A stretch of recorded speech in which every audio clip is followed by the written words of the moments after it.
Good evening. I brought this here for a reason, but you have to wait. A journey from darkness to light. But the night shines as the day. The darkness and the light are both alike to you.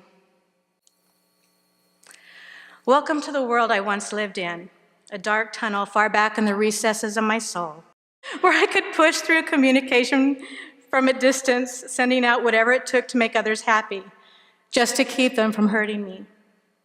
At the tipping point, I had out-of-control dissociation. I would go out and forget who I was, where I was going.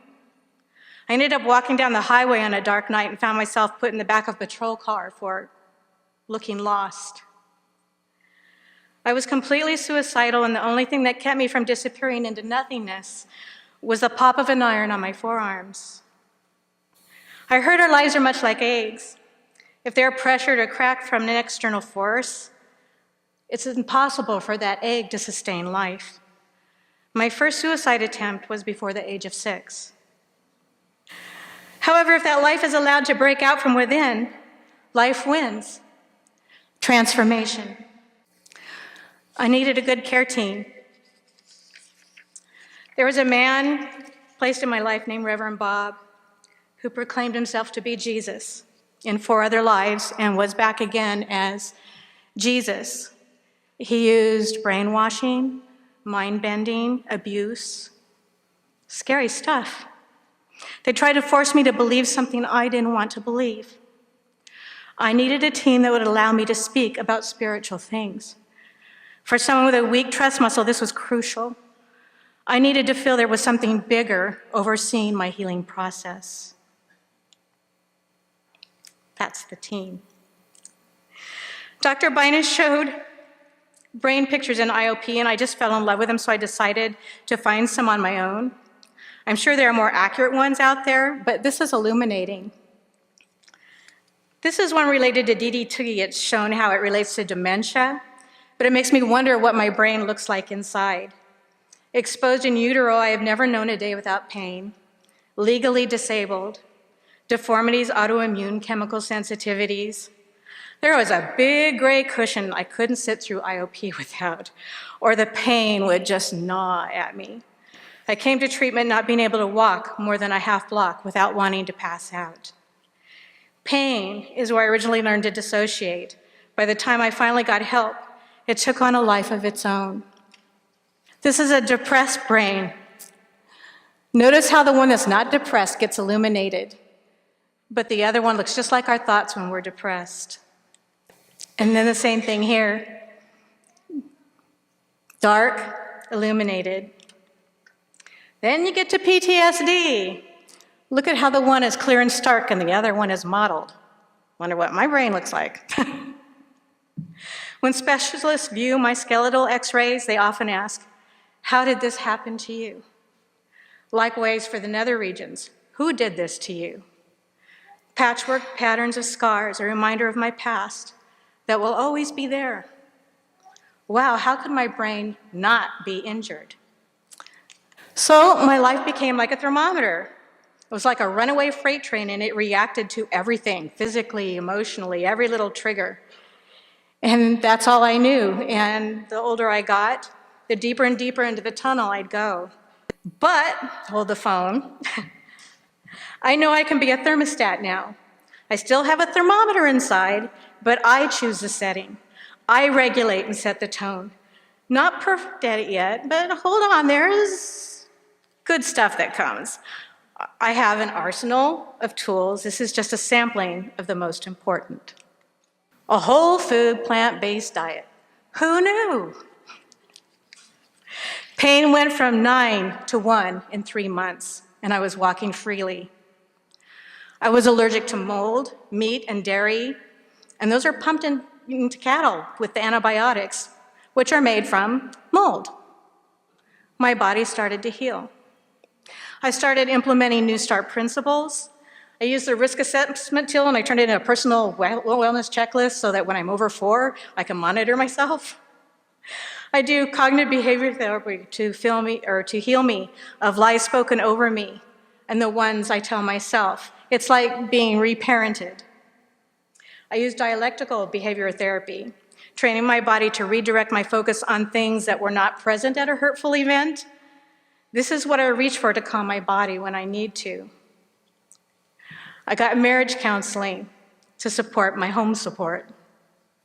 And genetic seeds, I love that stuff when Dr. Binus talked about it. They may be there, but I don't have to water them or let them grow by my lifestyle.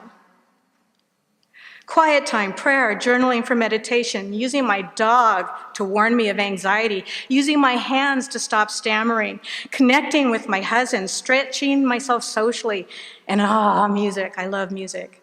These are all everyday things within my grasp to help me stay well. And yes, Dr. Binus is not shy if something additional is needed for stabilization. In my case, we used something one time when I was spiraling. But the most important tool of all, gratefulness. While the other stuff stabilizes and heals, this moves me forward. Earlier, I spoke of my tunnel. There are painful things in there. This coping skill preserved me through the darkest of times, and it was such a blessing. But to move forward, I needed healing and new tools. So during my walk at a special place, I would take a stone, choose something my mind wouldn't let go of, and push it out in front of me, thinking about it, praying over it. And then I would place separate stones one by one, positive affirmations, wisdom, understanding, forgiveness, and deliberately placing them one by one alongside the pain. It brought balance. It lightened the weight of what was pulling my mind down. It wasn't easy at first, putting things into perspective. I didn't have to pretend the sad things didn't exist. They just needed to be healed. This is stepping into the light. As I continued on my walks longer and longer, I learned to view what was around me instead of just my feet. Physical changes started taking place. Like a frayed electrical cord, I'd experienced stark changes of awareness that would pop in and out. Things got louder, brighter, more vivid in detail. Morning dew, wow, it actually has a smell. I then realized this isn't the view from my tunnel.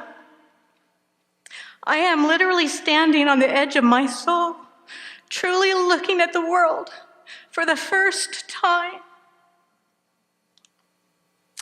With my new eyes, seeing and hearing for the first time, I didn't even know this existed. My life is forever changed. So I took it further. Snippets of joy, creating them, seeking them, rewriting history with them. That's my honey. We are making new memories together, and I love it.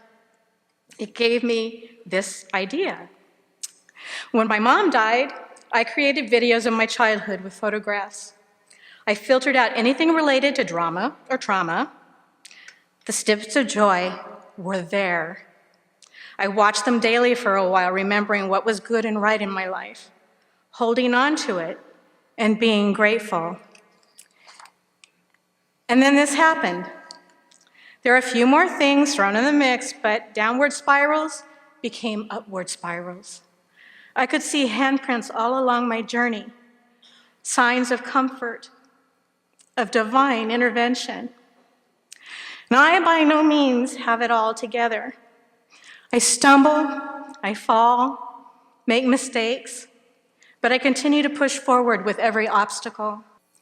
So a disabled, mentally crippled woman who couldn't walk a half block without passing out, walking 13 miles a day, lungs restored, strength restored, marriage restored, episodes getting shorter and shorter, my focus is back, I no longer self-harm, I no longer have an exit plan.